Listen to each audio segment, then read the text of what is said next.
What's going on, NEM crew? Welcome back to another video. I'm super excited today because we are working on the Datsun once again.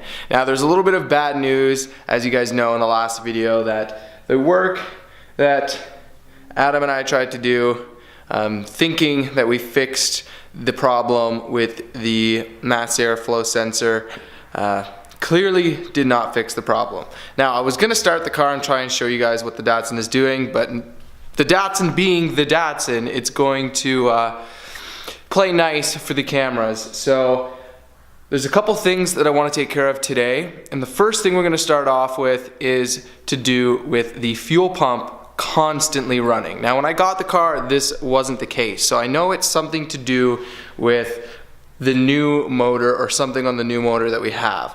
Now we didn't transfer every single sensor from my previous engine to this engine here, so thinking about it, doing some research, I have a feeling it has something to do with the oil pressure switch. Now I want to quickly show you guys exactly what the issue is or what it's doing. Let's take a quick look. Alright guys, so let me show you. I'm gonna have to be quiet if you guys can hear it, but what happens is when you turn the key into the on position, instead of the fuel pump running for a little bit and then shutting off for a couple seconds, it continuously runs. But let me show you real quick.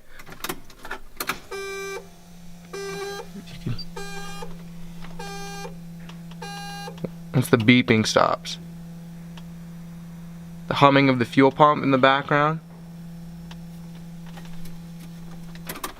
that never stops.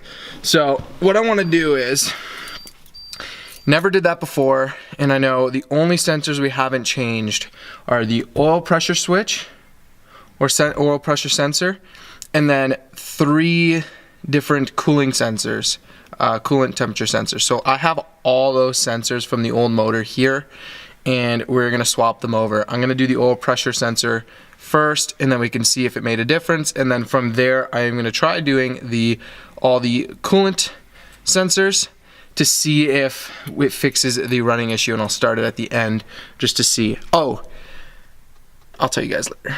Before we get into the work, I do want to mention, stay till the end of this video. I am gonna put a big update here. Probably something you guys have wanted to hear for quite a long time. So just letting you know, stay till the end of the video. You guys will be seeing some big news. This is the oil pressure switch right here. So let's go. Wrong side of the engine. I always do that. I don't know what's wrong with me. Here, all nicely painted, is the oil pressure switch. And it's not. I didn't. Camera. Right there. So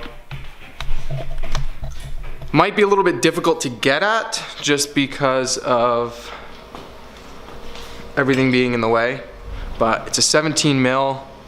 I'm really close. 17 mil. Let's just get right in. It shouldn't be too hard. We might lose a little bit of oil, not too much though. So let's see what happens here. It smells like gas because of that freaking fuel pump issue. Great. Now I might have to use a stubby here just because it's really hard to get at. Now, see how much oil. Didn't lose any.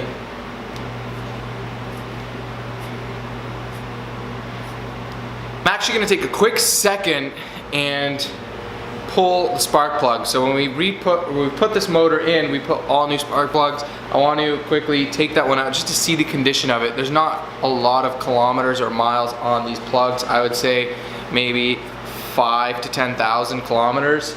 So that's really nothing at all.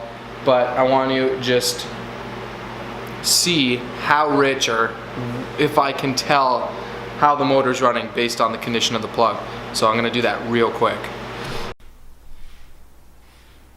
So it is very dark, as suspected. Very rich. Very rich. So if you guys know, really black and gunked is rich. White, really white is lean, and then brownish is where you kind of want to be in the middle. So this is very rich, so this is as suspected. So what I'm probably gonna end up doing is, if I can sort out this issue, is I'll probably end up replacing the plugs as well, because these are all gunked up and the car is not gonna be running 100% with the plugs like this. So there's no point in changing them now, because we wanna make sure that everything is good before we destroy some new plugs that we put in. I'm gonna button up that oil pressure switch, then we can see the difference. It's really quick and easy. All right guys, just checked. That did not fix the issue. Of course, the Datsun doesn't want to get fixed, but that oil pressure switch was also sitting for a while, so it still could be bad, but I'm thinking it could also be something with the wiring, because we did fiddle with the wiring quite a bit between taking the old motor out, painting the bay, putting the new motor in. So I'm hoping we don't have to dig through wiring, but that's not really a big issue with the fuel pump staying on. It could also be something to do with the fuel pump itself too, with the wiring underneath the car, whatever. So that is going to be for another video, but I want to go and get the coolant stuff changed, the sensors, see if that makes any difference. I don't know, I'm just hoping for something, or something to change and fix and get better, because the past couple of videos have just been no luck, nothing at all. So let's see what happens.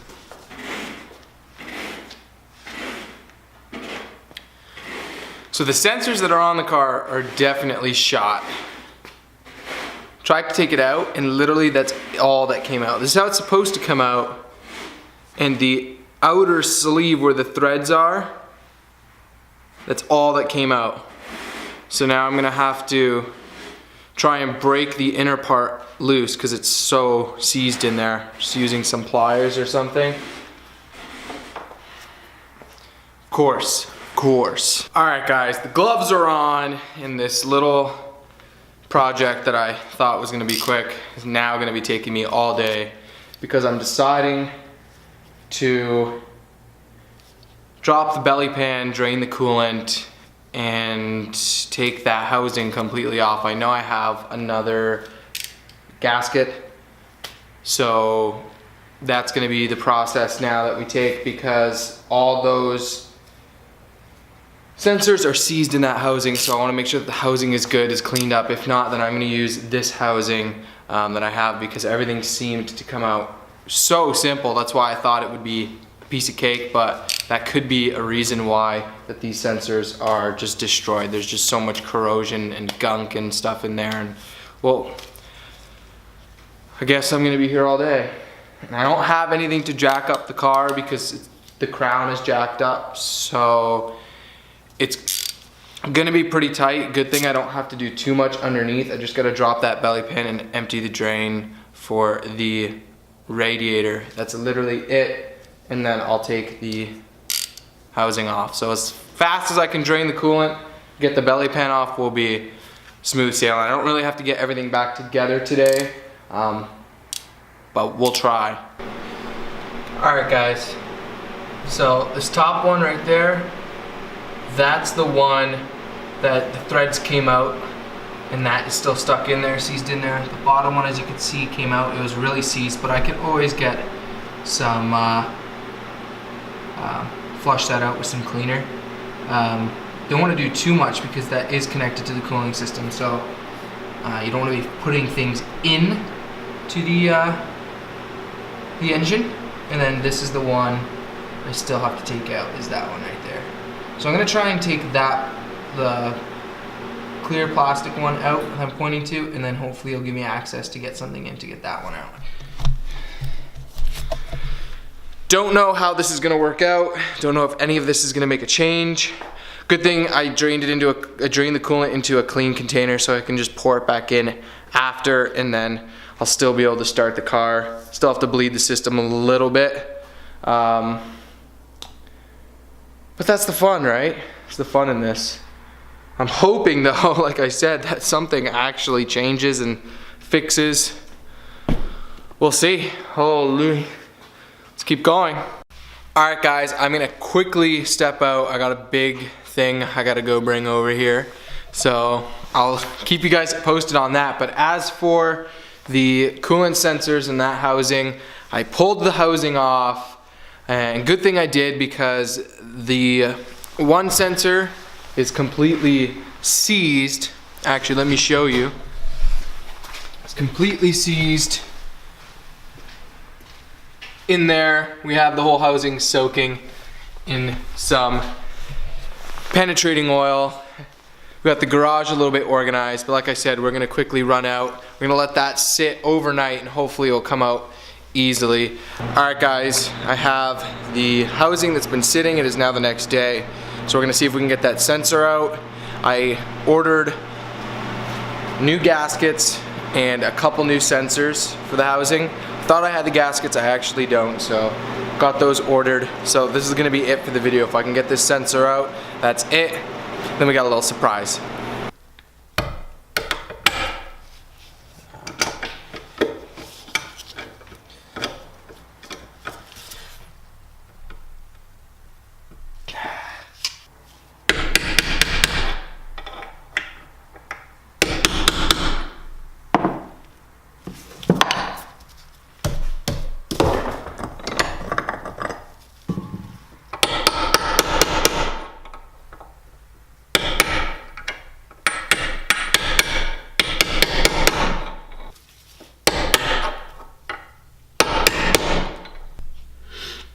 Alright, guys, it's looking brand new. Cleaned it up, went pretty crazy. Just was feeling motivated to make some progress. So I ended up having to drill it out. Was pretty lucky to do not damage any of the threads. I ended up cleaning up, chasing all the threads just to make sure everything was good. Cleaned up pretty much everything that I could. This spot was already mangled, but it sealed before, so I'm hoping it will seal again. Also chased these threads right here. So once the parts come in, we can get this back together, which is awesome. So that's gonna be it for this video. But now you guys made it to the end, so big news. I ended up ordering all the parts for the rear end conversion on the Datsun. Now, that's not all the parts we're gonna need. We're gonna need some stuff for the front as well, because the rear end conversion kit has things that once you change, you require a change on the front. I'll explain a little bit more detail later on. So that being said, that's huge news. It's gonna be about a month and a half to get all the parts built and shipped where I am. What's that? The diff and axles are here. So parts now from the subframe are coming here, which means we're getting close, which is pretty exciting. So there's the big teaser for you guys. We got the big performance suspension and brake overhaul on the Datsun officially in motion. Now, it was kind of in motion when I had the rear subframe, but I never really had any of the parts ordered to make that happen. So now we have a huge order coming in that will allow us to start getting that work done. So I'm pretty excited because we've never done performance stuff on the Datsun. So I'm super pumped to start moving into that.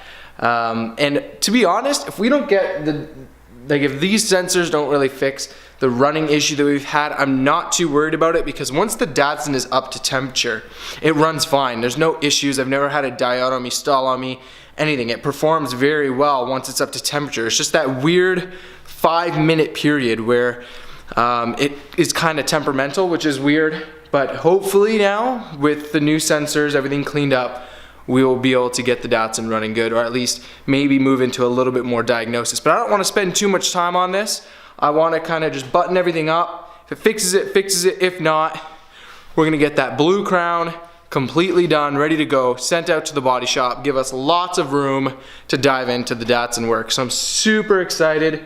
I'm actually sending out the axles in a couple days, and they're gonna be getting completely revamped. I'll tell you guys more because you guys have been asking questions as I've been buying little things. So as I bought the wheels, they're 5-lug, not 4-lug. I've been getting questions of how is this conversion gonna happen? What do you need to buy? What's your process? So I wanna kind of take some time and make a video explaining every single part that I have in mind that I'm going to buy. There's probably gonna be little things here and there that I don't mention, but a lot of the big things to make what I have in my head happen and make it a reality, I'll make a little video on that explaining it. I don't want to just kind of touch on it here and there. So I'm giving you little snippets, but I will sit down and give you guys a complete overview of the exact parts, the exact kits, the exact everything that I'm going to be putting on the Datsun. That way, if you guys are thinking about doing that, or if you guys see the end result and you guys want to do certain things or do the exact same thing, or even just the lug conversion or the rear brake conversion or big brakes on the front, whatever I end up doing, you guys can kind of take exactly what I'm doing and use that to your advantage. I'm out of breath. That was me getting really excited.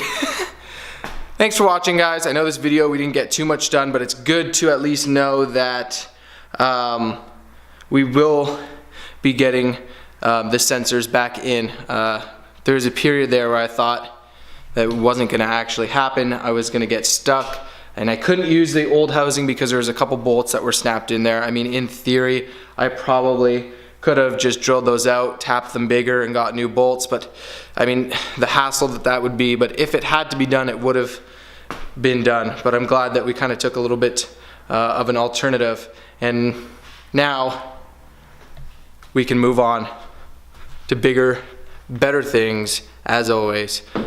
Thanks for watching, guys.